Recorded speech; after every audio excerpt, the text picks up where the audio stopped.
since that I think the most frustrating thing in humanities is that most of the texts you produce during your time at the university is hardly read by more than 2 people. So it stays in the drawer.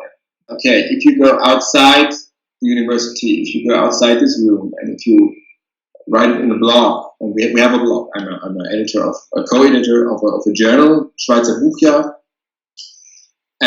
So all the texts you're writing now, you have to know they will be read. They could be read by anyone. So you have to expose yourself, and you have to ask yourself how courageous you are, and are you willing to confrontate your opinion with the authors, with an author, if you don't like the book? But you have to argue. And this is something I want to, actually that's something I want to put back, on the one hand, into cultural journalism, more confrontation, more debates on categories of aesthetic criticism. Since this is something fading, especially in Swiss media, maybe more than in German media, but I sense it everywhere. The categories of our aesthetic judgment are fading in public, and I want to stop that. That's one of my main motivations. The second thing is that I want academic humanities, especially philologies, to re-establish judgment. Okay, I want to reintegrate that moment of judgment into the teaching of philology. That's what I did, and it's a big step. Students, they have their problems with it because they're used to it, and they're not that courageous, and they're afraid that if they do it, then this person or the other person, an author, could be angry at them. I said, okay, you have to go through that. You're working for a higher purpose, so you have to do that, and that's my motivation. So to raise the sensibility for aesthetic judgment on both sides, actually, and you can't do that if you stay in the classroom. You have to go outside, and you have to expose yourself with your categories.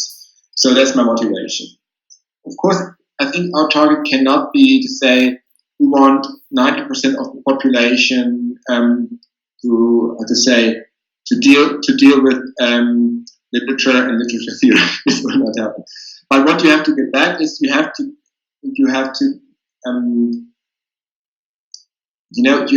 the first person media and teachers and all the people in the cultural world who deal with literature speak to.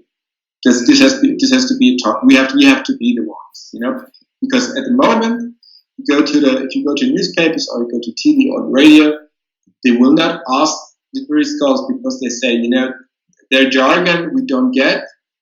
They're not handsome. You have to be handsome.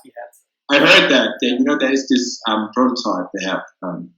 So you have to style yourself up. And they're attractive. People will just switch off, and they're too complicated because they want to sell their theory or something like that. You have to make them believe that you can do different, and that you can talk about your stuff, that you can talk about the stuff you're interested in a way you're talking to somebody you want to tell you just bought a new car or something. You can do that. And it takes a time, and it's not everyone is skilled for that, but a lot of more people are skilled that are seen at the moment.